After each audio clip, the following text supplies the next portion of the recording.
Hello students, today we will start chapter 8 electromagnetic waves. In first two chapters we studied about electrostatic, that was the charge at rest. Then in third chapter we studied about the current electricity where the charges were in motion. All first three chapters were related to the branch electricity. Then chapter 4 was dealt with the magnetic effect of electric current. That is, when the current is passed through any wire, it produces magnetic field around it. That was our Orsted's observation, and that is how we started that chapter. And then we have studied about the Ampere's law. Then we studied about the magnetism, which was an individual branch. Now in this chapter, we have to study about the electromagnetic waves. And in the electromagnetic induction, we have studied that a time-varying magnetic field or time-varying magnetic flux produce the electromagnetic induction. Now we will combine electricity and magnetism. So we again in the introduction we have taken the reference of our chapter. So in chapter number 4 we studied that electric field produce magnetic field, and one most important observation was an Orsted's observation where a needle or a compass placed near a wire carrying current shows a deflection. Then we studied that two wires carrying current exert magnetic force on each other when they were kept parallel to each other. We have also studied in chapter number 6 that a varying magnetic field gives rise to electric field. Now the scientists started thinking about the converse effect, that whether converse of this observation is possible. Is the converse also true? Means, can varying electric field produce magnetic force? So in chapter 6, when the magnetic field or magnetic flux was varied, we got an electromagnetic induction or EMF was induced. Now the scientists started thinking about the converse effect. Can varying electric field produce magnetic field? Now the Maxwell made most of the observations, or the theoretical portion was given by the Maxwell. Maxwell suggested not only electric current but a time varying electric current or electric field generate magnetic field. So this portion we have studied in chapter 4, that electric current will produce a magnetic field. But Maxwell at the same time also suggested that a varying electric field, that is varying electric field, can also generate the magnetic field. So now what will happen in this chapter is, a varying magnetic field will give rise to varying electric field, and a varying electric field give rise to the varying magnetic field. They both will oscillate perpendicular to each other, and if the electric and magnetic field oscillate perpendicular to each other, it gives rise to the electromagnetic waves which propagate in a direction perpendicular to the electric and magnetic field. So while applying, now Maxwell started observations or a theoretical portion, and while dealing with an Ampere circuital law, we have studied the Ampere circuital law, and while dealing this with Ampere circuital law, the magnetic field outside the capacitor connected to time varying electric current, Maxwell found inconsistency in this law. So now the first observation was made by Maxwell while applying the Ampere circuital law to a capacitor. Now the capacitor was connected to the time varying electric field or time varying current, and he found that some term is missing, or this law was not applicable. Now we know what is the Ampere's law. Ampere's law, if you remember, it is a line integration of the magnetic field intensity is equal to mu naught times the algebraic sum of electric current. So this is the Ampere circuital law. Now he tried to apply this law to a capacitor which was connected with a time varying electric field, and he found that there is some inconsistency in this law. Now, what was that inconsistency? That we will also discuss in a separate lecture of JEE and NEET. However, for the time being, you have to remember that Maxwell tried to apply the Ampere circuital law to a capacitor which was connected to a time varying electric field or a current, and he found some inconsistency in this law. Then he suggested correction in the Ampere circuital law. So that is, we will try to understand what was the inconsistency in the Ampere circuital law, what was the limitation of that Ampere circuital law. Then after studying all this thing, he made the correction in the Ampere circuital law by adding a new term, and the new term was named as the displacement current.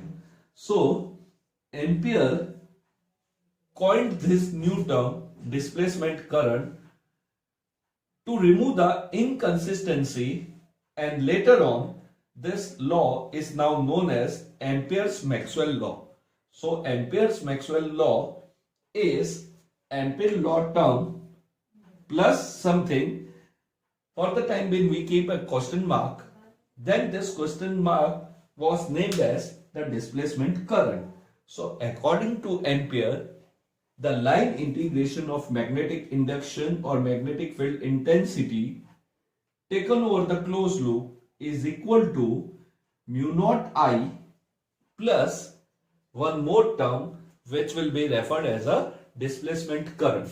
So we will discuss this displacement current briefly in the coming topic, and the detailed analysis of this topic or the detailed explanation of this topic will be done in another lecture of JEE or NEET.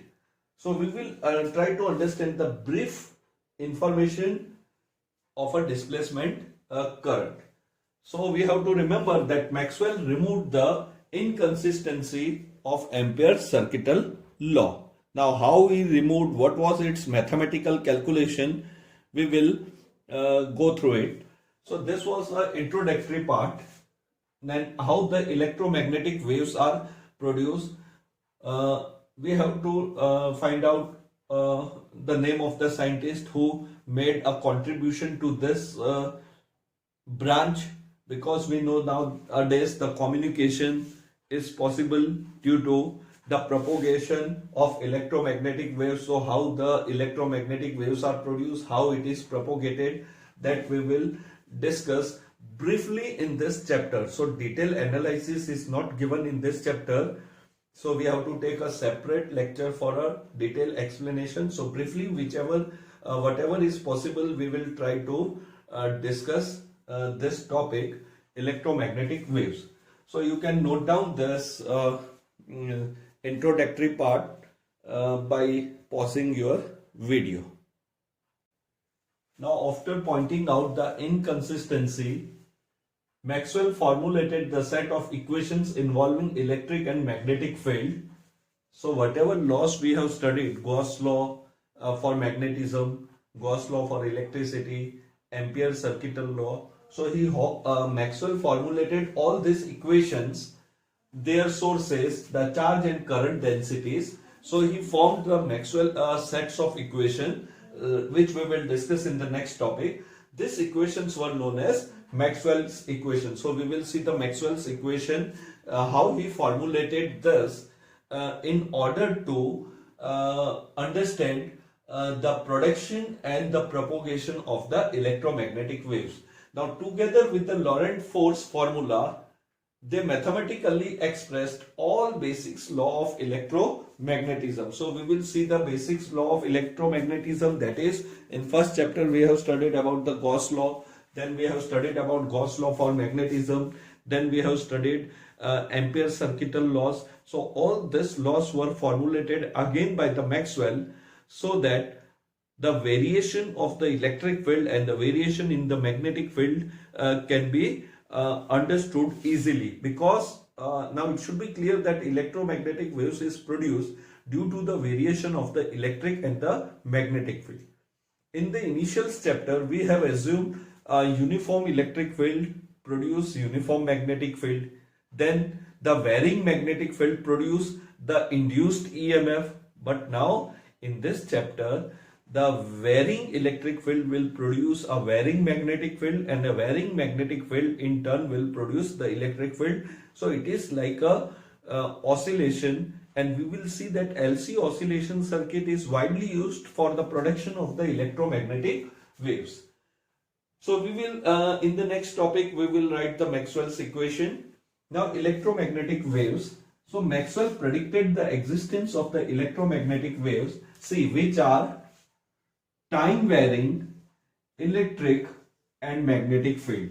So electromagnetic waves is nothing but a time varying electric and magnetic field that propagates in the space. Now it has been found later on that this speed of electromagnetic waves is equal to the speed of light. So in all the electromagnetic waves, we have a spectrum of electromagnetic waves, X-ray, gamma rays, infrared waves. All these waves are the electromagnetic waves. You have to remember that all electromagnetic waves will travel with the speed of light, that is 3 into 10 raised to 8 meter per second. Then it also proved that, so it also proved that light is electromagnetic wave. So it was later on proved that light is also nothing but it is an electromagnetic wave. So the Maxwell unified the laws of electricity, magnetism and light. So all the three laws of all the three fields, electricity, magnetism and the light or optics, were studied separately. Later on, all these branches were unified due to or by the Maxwell, and he gave his own sets of equation. And see, Maxwell deal with the theoretical portion, but experimentally the contribution to the electromagnetic waves were made by many scientists, and one of the scientists was Hertz. So Hertz experimentally demonstrated the existence of the electromagnetic waves. So it was Hertz who demonstrated the existence of the electromagnetic waves. Now note this, later on you will also know the spectrum of electromagnetic waves. The broad spectrum of electromagnetic wave stretch from the gamma ray. So the wavelength of the gamma ray is 10 raised to minus 12 meter, and it stretch from two long radio waves. Now the wavelength of the radio waves is 10 raised to minus 6 meter. So basically this is the range of the wavelength of our electromagnetic waves, which is very broad. It is from 10 raised to minus 12 to 10 raised to minus 6, or you can say 10 raised to minus 6 to 10 raised to minus 12 meter. These are the sets of the Maxwell's equation, which we have already studied. In chapter 1 we have seen the Gauss law for electricity, so same law. Then we have a Gauss law for magnetism, that is closed integration of the magnetic field intensity or a closed surface is equal to 0, which also proved that magnetic monopole does not exist. Then we have a Faraday law of electromagnetic induction. There we have EMF induced is equal to minus d phi by dt. So EMF is nothing but a maximum potential difference, and according to chapter number 2, this potential difference or EMF induced is also equal to E dot dl. So that is how we started the work done to move a unit positive charge from one point to another point give rise to the potential difference. So in chapter number 6, the Faraday law, the EMF induced is replaced by the line integration of the electric field intensity. Then Ampere's law, we have studied Ampere's law to be the line integration of magnetic field intensity is mu naught time the algebraic sum of current enclosed in the Amperian loop. Now in that chapter where we studied the Ampere law, the current flowing through the wire was constant. But what is the basic of this chapter is that a varying electric field will give rise to the varying magnetic field, and varying magnetic field in turn will give rise to the electric field. They both will oscillate, and this give rise to the production of the electromagnetic waves, and electromagnetic waves will travel in a direction perpendicular to the direction in which the electric field and the magnetic field are oscillating perpendicular to each other. So now Maxwell found some inconsistency, so still we have that question mark, and that was named as displacement current. Now what is this formula for a displacement current? So Maxwell logically showed that by changing electric field, the magnetic field can be obtained. Means the converse of the electromagnetic induction chapter is possible. In electromagnetic induction chapter, the varying magnetic field or varying magnetic flux was producing the electric field. So Maxwell logically showed. Now he took an example of charging by a capacitor and he applied the Ampere-Circuital law. So he performed or he logically or mathematically showed that when we try to apply the Ampere-Circuital law to a capacitor which is connected to a time varying current, then there is some inconsistency, means we cannot apply directly the Ampere-Circuital law, that is line integration of magnetic field intensity equal to mu naught I. This formula cannot be directly applied to a capacitor which is connected to a time varying electric field or time varying electric current. So we have to add one more term which was referred as a displacement current. So we will see what is this missing term in the Ampere-Circuital law. Let us try to understand about the origin of the displacement current. So Maxwell applied the Ampere-Circuital law to a capacitor which is being charged. Now we have done the charging of the capacitor in the section of JEE lecture. We know during the charging of the capacitor, the charge deposited on the capacitor increases exponentially, and at the same time, because the potential difference increases across a capacitor, the current start decreasing. And also, if you remember, the current, whether it is charging or discharging, decreases in the when the capacitor is charging or discharging, the current is decreasing only. Now let us assume that a capacitor is in charging state. Now this capacitor will be charged by connecting a battery, but we also know that the current does not flow through a capacitor. Instead, the charge start depositing on the capacitor, or you can try to understand this, that the electrons are being removed from this plate. So the motion of the electron is like this. So the work is done by the battery in moving a electron from one plate to the another plate, and this gives rise to the current. But at the same time, the charge on the capacitor increases, but the current start decreasing exponentially. Now when the capacitor is being charged, let us assume at any instant the current in the circuit is I, small it. I, small I indicate a variable or instantaneous current. Now suppose we consider an Amperian loop of radius r. So if the current is flowing through this wire outside the capacitor, the current is flowing, then we know when the current is flowing, the magnetic field will be produced around it. So the magnetic field produced around this wire is circular by applying the thumb rule, or you can say the plane is perpendicular to the current. The plane or the plane of the loop is perpendicular to the current. So we assume this as an Amperian loop outside the capacitor, and we consider a point P on an Amperian loop. So we are applying the Ampere-Circuital law. We are applying the Ampere-Circuital law. So at point P outside, the line integration of B dot dl is equal to mu naught it.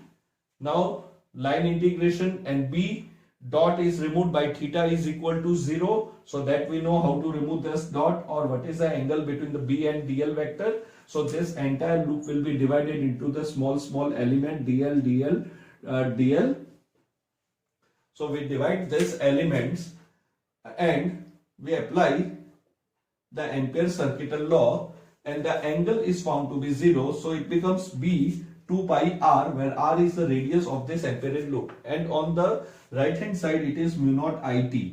So B comes out to be mu naught upon 2 pi r it. So outside the capacitor, B is equal to mu naught I of t, where I is a variable. So here the magnetic field is also varying outside the. So when the capacitor is charged, the magnetic field outside it is varying. Now let us consider a pot shaped surface. So now we have considered a surface where half of this surface is outside, that is same as a circular,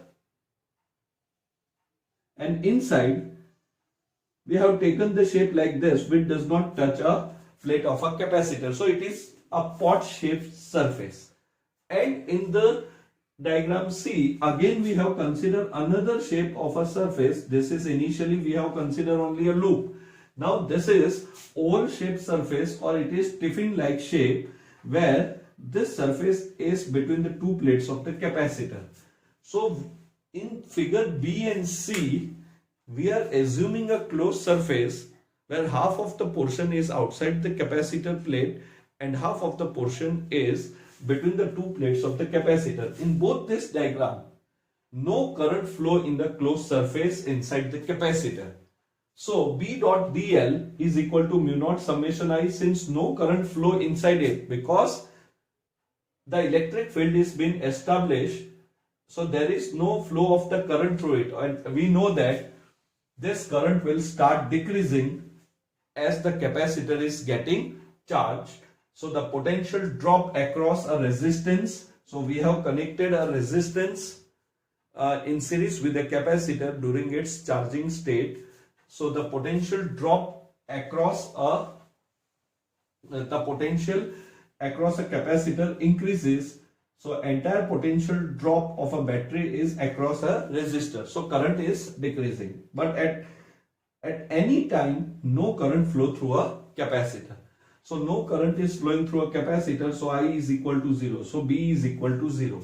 So if I consider an entire loop, if I complete the loop, so suppose I connect this battery across a capacitor for its charging, though we have to connect a resistor also, but let us assume the loop is completed. Now when we move from one point to the another in the loop, it has been found that outside the capacitor, the current flow and the magnetic field is non-zero.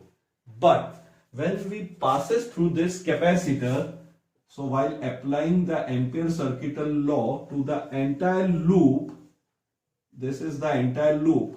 It is closed integration of B dot dl.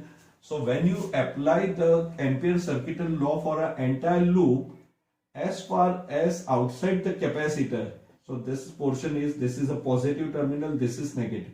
So current flow in this portion, current flow in this portion, but inside the capacitor no current is flowing, and therefore the magnetic field is 0. So the thus outside capacitor we have non-zero magnetic field again, which is variable, and inside plates we have zero magnetic field. So there is contradiction in the Ampere law, because Ampere says that a line integration of the magnetic field in the entire loop. So if I take different surfaces, there is no inconsistency outside the capacitor. But when we flow or when we pass through the capacitor, means inside the capacitor, no current is flowing. There we have only an electric field. Also, the charge are not deposited at once. We know that it follow the law during the charging. We have Q is equal to Q naught e raised to minus T by tau. So we have studied that Q is equal to Q naught 1 minus e raised to minus t upon tau. That was a equation during the charging of the capacitor where tau was a time constant and it was equal to RC. So this charge takes some time for depositing on the capacitor. It means the electric field inside the capacitor is varying with respect to time. So we will find out what should be the missing term in the Ampere circuital law, because this side is applicable only outside the capacitor. When we go inside the capacitor, the current is 0. So for an entire loop, it should be closed integration B dot dl should be equal to mu naught IC. Now C is conduction current. C is conduction current, that is outside. But what is there inside the capacitor? That term should be added. Then only the Ampere circuital law is completed. So while studying the Ampere circuital law, we assume that the current flowing in the wire is constant. So if you remember the Ampere law, we have taken I to be the current flowing through the wire. Then we assumed an Amperian loop around this wire. The plane of this loop was perpendicular to the wire. Then we divided this entire loop into the small element dl. So that current was constant. So it was easy to apply the Ampere circuital law. But in this situation, the current is variable and at the same time, the current do not flow through a capacitor. So outside the capacitor, we have non-zero magnetic field, and inside the capacitor, we have a zero magnetic field. So we have to think about the magnetic field or the electric field inside the capacitor. So we will see that Maxwell added a new term and he named it as a displacement current. So we got different magnetic field inside and outside the plate of a capacitor using the Ampere's law. Outside the magnetic field was non-zero and inside it is 0. Now let us see what happens when the capacitor is getting charged. Again, I of t is the instantaneous current. We take a closed loop inside the capacitor. So this is our closed loop. Now when the capacitor is being charged, and suppose the Q amount of charge is deposited on it, then we know the electric field intensity inside the fully charged capacitor is sigma upon epsilon naught, that is Q upon A epsilon naught, where A is the area of the plates of capacitor and Q is the total charge deposited. But this electric field is established when the capacitor is fully charged. Now let us consider an instantaneous electric field, because the charge Q is equal to Q naught 1 minus e raised to minus t upon tau. That is the equation for the charging of a capacitor. Now flux linked with the loop inside capacitor. So electric flux E dot A, that is EA theta 0. So phi is equal to QA upon A epsilon naught, that is Q upon epsilon naught. Now if the charge on the capacitor changes, that is, this is how the charge on the capacitor changes. We know this is the charging of a capacitor. Then the current in the circuit decreases, that is I is equal to dq by dt. Now we differentiate this equation because the electric flux is increasing inside the capacitor when it is getting charged. So d phi by dt, that is a simple derivative, 1 upon epsilon naught dq by dt. Now dq by dt is nothing but a current I. So change in electric flux with respect to time is also equal to the ratio of current and the permittivity of a free space if we have vacuum in as a medium. So we do the cross multiplication and we found that epsilon naught d phi by dt is equal to I. So what is the instantaneous current inside the capacitor? Though there is no current flow through a capacitor, the equivalent of the current is epsilon naught d phi by dt. It means the current in the capacitor, inside the capacitor, is epsilon naught time the change in the electric flux, and this is the missing term of the Ampere-Circuital law. So when we apply the Ampere-Circuital law outside the circuit, we got a non-zero magnetic field, but inside the magnetic field was zero because no current physically flow through the capacitor. But there is a change in the electric flux. So epsilon naught time, the change in the electric flux with respect to time give you the current. Now this current actually does not flow. It is the building of a electric field inside the two plate of the capacitor. So that current is due to changing electric field. So it is not physically the motion of the electrons. So you have to remember that though the name is a displacement current, in real sense there is no motion of the charges inside the capacitor. Hence it is due to change in electric field, and hence we named it a displacement current. Now this term is referred as the missing term of the Ampere-Circuital law. So while applying the Ampere-Circuital law in a loop where the current is varying, or in a circuit which consists of a capacitor, we have to take two types of current. One current which is flowing outside the circuit, it is known as a conduction current. So C indicate that.